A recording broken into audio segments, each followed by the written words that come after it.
India തിരിച്ചടിക്ക് ഒരുങ്ങുകയാണ്. പാകിസ്ഥാൻ വെള്ളം പോലും കുടിക്കാതെ, പാകിസ്ഥാന്റെ വെള്ളം കുടി മുട്ടിച്ചുകൊണ്ട് അണ്ണാക്കിലടിക്കാൻ ഒരുങ്ങുകയാണ് ഇന്ത്യ. 29 ജീവനുകൾക്ക് ഇന്ത്യ കണക്ക് ചോദിക്കാൻ ഇറങ്ങുകയാണ്. സൈന്യം സജ്ജരായി കഴിഞ്ഞു. ഉന്നതതല യോഗത്തിൽ പ്രധാനമന്ത്രി നരേന്ദ്രമോദി വ്യക്തമായി പറയുന്നുണ്ട്, ഇനി പാകിസ്ഥാന് ഒരു തീവ്രവാദിയെ പോലും വളർത്താൻ കഴിയില്ല, അതിന് ഇന്ത്യ സമ്മതിക്കില്ല എന്നുള്ളത്. അതായത് ഇന്ത്യ തയ്യാറായി കഴിഞ്ഞിരിക്കുന്നു. വിമർശനങ്ങൾ ഒരുപാടുണ്ട്. ഇന്റലിജൻസ് വീഴ്ചയാണ്, കേന്ദ്ര സേനയുടെ വീഴ്ചയാണ്, അങ്ങനെ പലതും. പക്ഷേ ഇന്ത്യയിലെ ജനങ്ങളെ തൊട്ടാൽ തിരിച്ചെന്ത് ചെയ്യണമെന്ന ഉറിയിലൂടെയും ബലാക്കോട്ടിലൂടെയും പുൽവാമയിലൂടെയും ഇന്ത്യ കാണിച്ചു കൊടുത്തിട്ടുണ്ട്. ശരിയാണ്, ഓരോ തീവ്രവാദികളും നിരപരാധികളായ 29 പേരെയാണ് ഇല്ലാതാക്കിയത്. വീഴ്ച സംഭവിച്ചിട്ടുണ്ടാകാം, ഇല്ല എന്ന് പറയുന്നില്ല. പക്ഷേ ആരും മനഃപൂർവ്വം ഉണ്ടാക്കിയ വീഴ്ചയല്ല അത്. ശാന്തമായിരുന്ന കശ്മീരിലേക്ക് ഒരു ദിവസം വൈകിട്ട് ഭീകരവാദികൾ ഓടിക്കയറി വരുമെന്ന് ചിന്തിച്ചിരുന്നില്ല. അവിടെ ഒന്ന് പിഴച്ചു. അത് വലിയ നഷ്ടം തന്നെയാണ് ഉണ്ടാക്കിയിരിക്കുന്നത്. ആ നഷ്ടം നികത്തുമെന്ന് തന്നെയാണ് കേന്ദ്രം പറയുന്നത്. സൈന്യം എന്തിനും തയ്യാറാണ്.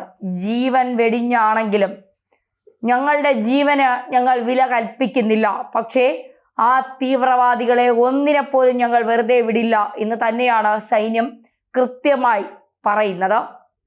കഴിഞ്ഞ ദിവസം കൂടിയ ഉന്നതതല യോഗത്തിലെടുത്ത തീരുമാനങ്ങൾ പാകിസ്ഥാനെ ഞെട്ടിപ്പിച്ചിരിക്കുകയാണ്. പാകിസ്ഥാൻ ഒരിക്കലും കരുതാത്ത തരത്തിലുള്ള തീരുമാനങ്ങളാണ് ഇന്ത്യ കൈക്കൊണ്ടിരിക്കുന്നത്. അതിൽ ഏറ്റവും പ്രധാനപ്പെട്ടത് സിന്ധു ജല ഉടമ്പടി താൽക്കാലികമായി നിർത്തി. അതായത് സിന്ധു നദീജല കരാർ റദ്ദാക്കിയത് തന്നെ ഒരു യുദ്ധമാണ്. പാകിസ്ഥാന് ഒരുമാതിരിപ്പെട്ട സ്ഥലങ്ങളെല്ലാം കൃഷി ചെയ്യാൻ പറ്റാതെയാകും. ജലവൈദ്യുത പദ്ധതികൾ താറുമാറാകും. വൈദ്യുതി ലഭ്യത കുറയും. കൃഷി നശിക്കും. അടുത്തത് വാഗ അട്ടാരി അതിർത്തി ഉടൻ അടയ്ക്കൂ.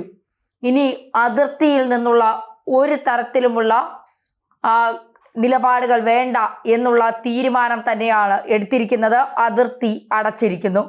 പാകിസ്ഥാൻ പൗരത്വമുള്ളവരുടെ വിസ റദ്ദാക്കി കഴിഞ്ഞു. പാക് ഹൈക്കമാൻഡിൽ നിന്നുള്ള ഡിഫൻസ് എയർ നേവൽ അറ്റാച്ച് ഒരാഴ്ചക്കുള്ളിൽ ഇന്ത്യ വിടും. നയതന്ത്ര നടപടി.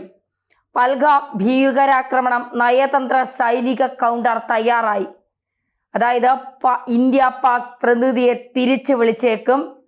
MEAPCയിലെ പ്രൂഫ് ബോംബ് ഷെൽ സൈനിക സ്ട്രൈക്ക് പ്ലാൻ നിലവിലുണ്ട്. എപ്പോൾ വേണമെങ്കിലും ഇന്ത്യ തിരിച്ചടിക്കാൻ തയ്യാറായി നിൽക്കുകയാണ്. സൈന്യം തന്നെ സജ്ജരായി നിൽക്കുന്നുണ്ട്. എപ്പോൾ വേണമെങ്കിലും എന്തും സംഭവിക്കാം. പാകിസ്ഥാനിനി ഉറക്കമില്ലാത്ത രാത്രികളാണ്. ആക്രമണത്തിൽ 29 പേരാണ് കൊല്ലപ്പെട്ടിരിക്കുന്നത്. ഇതിൽ കഴിഞ്ഞ ദിവസം തന്നെ പറഞ്ഞതാണ്, മലയാളിയായ എറണാകുളം സ്വദേശി N രാമചന്ദ്രൻ ഉണ്ട് എന്നുള്ള വിവരം.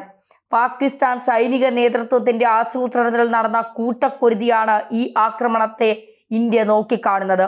ഇത് സംബന്ധമായ കൃത്യമായ വിവരങ്ങൾ ഇതിനകം തന്നെ രഹസ്യാന്വേഷണ വിഭാഗങ്ങൾക്ക് ലഭിച്ചിട്ടുണ്ട്. അക്രമി സംഘത്തിൽ 7 അംഗങ്ങളാണ് ഉണ്ടായിരുന്നത് എന്നാണ് ലഭിക്കുന്ന സൂചന. ഓരോരുത്തരെയും മാറ്റി നിർത്തി അവരുടെ മതം ചോദിച്ച ശേഷമാണ് വെടിവെച്ച് കൊന്നത്.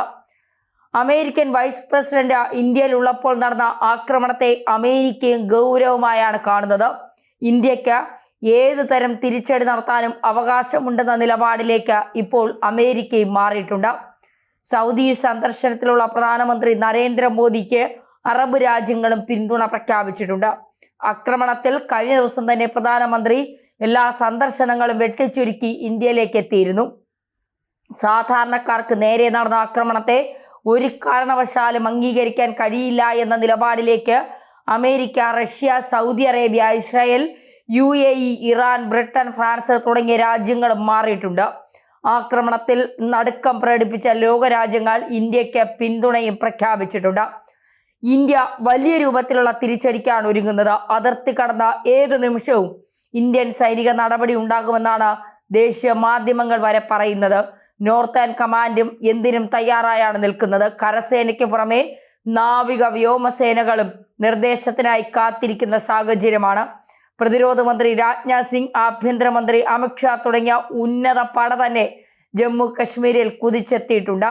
ഈ അവസരത്തിൽ ഇന്ത്യ പാകിസ്ഥാന് നേരെ ആക്രമണം നടത്തിയാൽ ചൈനയ്ക്ക് പോലും ഇടപെടാൻ പരിമിതിയുണ്ടാകും. അമേരിക്കയുമായുള്ള സാമ്പത്തിക യുദ്ധത്തിൽ അടിപതറിയ ചൈന ഇപ്പോൾ ഇന്ത്യയുമായി നല്ല ബന്ധത്തിൽ പോകാനാണ് ആഗ്രഹിക്കുന്നത്. അതിനാവശ്യമായ നടപടികൾ ഇരു രാജ്യങ്ങൾക്കുമിടയിൽ നടക്കുന്നതിനിടയ്ക്ക് പാക് അനുകൂല തീവ്രവാദികൾ ഇന്ത്യയിലെ സാധാരണക്കാർക്ക് നേരെ നടത്തിയ ആക്രമണം ചൈനയെയും അമ്പരപ്പിച്ചിട്ടുണ്ട്. ഇതിന് വലിയ വില പാകിസ്ഥാൻ നൽകേണ്ടി വരുമെന്ന കാര്യത്തിൽ ചൈനയ്ക്കും തർക്കമുണ്ടാകില്ല. ജമ്മു കശ്മീരിലെ പഹൽഗാമിൽ നടന്ന ഭീകരാക്രമണത്തിൽ തമിഴ്നാട്, കർണാടക, മഹാരാഷ്ട്ര, ഗുജറാത്ത് എന്നിവിടങ്ങളിലെ വിനോദസഞ്ചാരികളാണ് കൊല്ലപ്പെട്ടത്. ഇതുമായി ബന്ധപ്പെട്ട കഴിഞ്ഞ ദിവസം രാജ്നാഥ് സിംഗ് പറഞ്ഞത് ഇങ്ങനെയാണ്: ഇന്നലെ പഹൽഗാമിൽ ഒരു പ്രത്യേക മതവിഭാഗത്തെ ലക്ഷ്യമിട്ട് ഭീകരർ ഹീനമായ ഒരു പ്രവൃത്തി നടത്തി. അതിൽ നിരപരാധികളായി നിരവധി ജീവനുകൾ നമുക്ക് നഷ്ടമായി. സർക്കാർ ആവശ്യമായ എല്ലാ നടപടികളും സ്വീകരിക്കുമെന്ന് ഞാൻ രാജ്യത്തെ ജനങ്ങൾക്ക് ഉറപ്പു നൽകുന്നു. ഈ ഹീനകൃത്യം ചെയ്തവരെ മാത്രമല്ല, ഇതിന് പിന്നിൽ പ്രവർത്തിച്ചവരെയും ഞങ്ങൾ കണ്ടെത്തും. കുറ്റവാളികൾ ശക്തവും വ്യക്തവുമായ തിരിച്ചടി നേരിടേണ്ടി വരുമെന്ന് ഞാൻ രാജ്യത്തിന് ഉറപ്പു നൽകുന്നു. പ്രിയപ്പെട്ടവരെ നഷ്ടപ്പെട്ട കുടുംബാംഗങ്ങളോട് തന്റെ അനുശോചനം അറിയിക്കുന്നു. ഭീകരവാദത്തിനെതിരെയുള്ള ഇന്ത്യയുടെ ദൃഢനിശ്ചയം താൻ ആവർത്തിക്കാൻ ആഗ്രഹിക്കുന്നു. ഭീകരവാദത്തോട് നമുക്കൊരു വിട്ടുവീഴ്ചയുമില്ലാത്ത നയമാണുള്ളത്. ഒരു തീവ്രവാദ പ്രവർത്തനത്തിനും ഇന്ത്യയെപ്പോലുള്ള ഒരു രാജ്യത്തെ കീഴ്പ്പെടുത്താൻ കഴിയില്ല. അതാണ് രാജ്നാഥ് സിംഗ്, അതായത് പ്രതിരോധ മന്ത്രി രാജ്നാഥ് സിംഗ് വ്യക്തമാക്കുന്നത്. ഇന്ത്യ ഏത് തരത്തിൽ തിരിച്ചടിക്കും എന്ന ആശങ്ക, അതായത് സൈനിക തലത്തിൽ ഇന്ത്യ ഏത് തരത്തിൽ തിരിച്ചടിക്കുമെന്ന ആശങ്ക പാകിസ്ഥാനുണ്ട്. നയതന്ത്രപരമായ എല്ലാ നിലപാടുകളും, കർക്കശമായ നിലപാടുകളും ഇന്ത്യ കൈക്കൊണ്ടിരിക്കുന്നു. ഇനി സൈനികമായി ഇന്ത്യ എടുക്കുന്ന നിലപാട് ഏത് തരത്തിലായിരിക്കും എന്നുള്ളത് കാത്തിരുന്ന് തന്നെ കാണേണ്ടതാണ്. കാരണം ഇന്ത്യ തീവ്രവാദത്തെ അങ്ങേയറ്റം വെറുക്കുന്ന രാജ്യമാണ്. തീവ്രവാദികൾ നുഴഞ്ഞു കയറിയാൽ അത് തിരിച്ചടി വളരെ വലുതായിരിക്കുമെന്ന് ഇന്ത്യ പല ആവർത്തി പറഞ്ഞതാണ്. അതുകൊണ്ട് തന്നെ സമാധാനമായി പോയിക്കൊണ്ടിരുന്ന കശ്മീരിൽ പ്രദേശവാസികൾ ഉൾപ്പെടെ തീവ്രവാദികളെ സഹായിച്ചോ എന്ന സംശയവും ഇന്ത്യയിലെ സൈന്യത്തിലുണ്ട്, കേന്ദ്ര സർക്കാരിനുണ്ട്. അത്തരത്തിൽ ആരെങ്കിലും സഹായിച്ചിട്ടുണ്ടെങ്കിൽ അവരുടെയൊക്കെ കാര്യത്തിൽ കേന്ദ്രം എടുക്കാൻ പോകുന്ന നിലപാടുകൾ എന്തായിരിക്കും എന്നുള്ളത് കണ്ട് തന്നെ അറിയണം. സൈന്യം എന്തിനും തയ്യാറായി നിൽക്കുമ്പോൾ പാകിസ്ഥാൻ പറയുന്നു ഇതിൽ ഞങ്ങൾക്ക് പങ്കില്ല എന്ന്.